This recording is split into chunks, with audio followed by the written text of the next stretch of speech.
So the first thing we're going to do in the supine position is some basic grasping in the neck.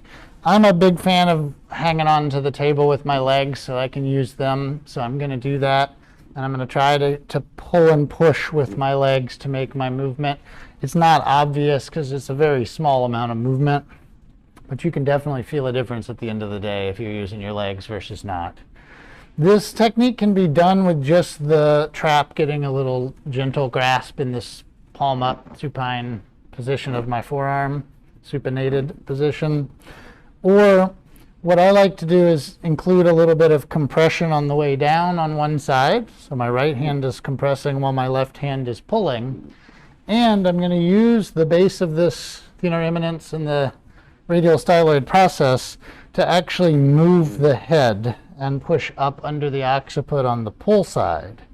So I'm squeezing and lifting the trap and pushing up under the occiput, back and forth.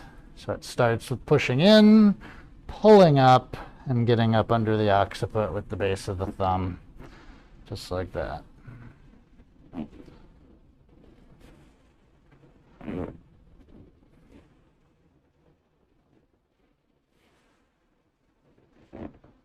I can tell she hates it. It's terrible. But the next thing that we're going to do is break out our pull bow shoot tiger again, but this time in this position we're going to be using the second metacarpal head, our index finger knuckle. So I'm going to be rolling my hands palm down again, and I'm going to be elbow out, same kind of position, and I'm going to make those same inward circles into the base of the paraspinals and up under the occiput.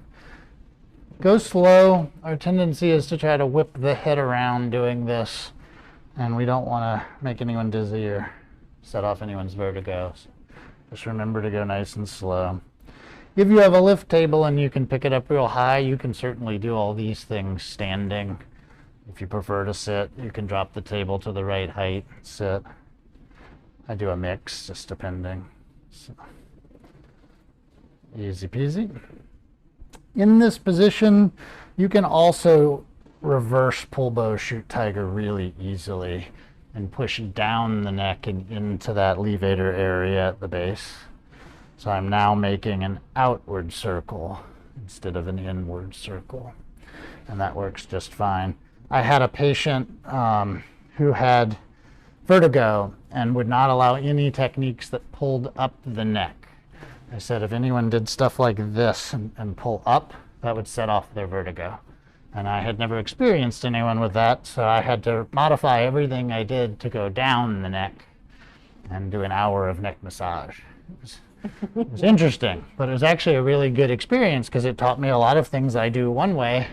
There's an easy way to do the other, and it's nice to kind of mix it up.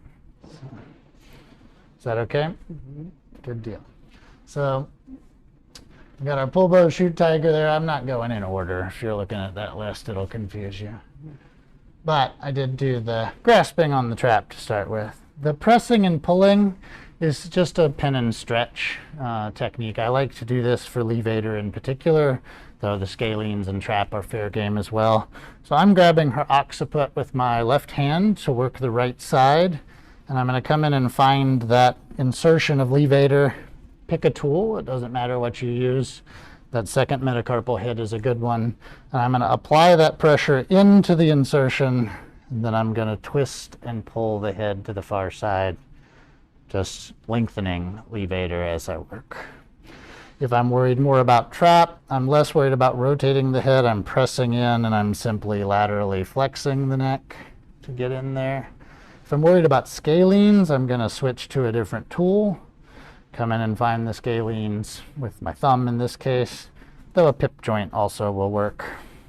And then I'm going to gently bring the head away, get a good stretch in there. Tomorrow we'll be talking about a lot more moving of the head while we work, but for now, pin and stretch. Can't do all of tomorrow's stuff today. So that's our pressing with pulling.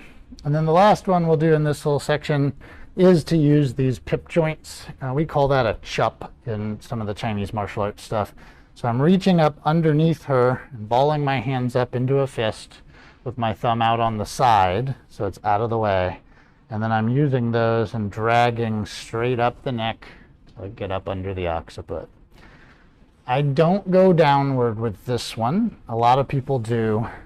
But pushing on the backs of the fingers is a recipe for trouble with the joints here and extensor digitorum getting fired inadvertently to push back. And I have interacted with a lot of therapists that have hurt themselves with that kind of backward finger pressure. That's why we're using the knuckle in all of our other techniques and not the back of the fingers. And the pressure, if we go this way, is pushing straight into the bone. And I don't have to really fire any small, easy to injure muscles. So I just hold the fingers in that shape and the pressure will push through the bone. So I'm pulling up.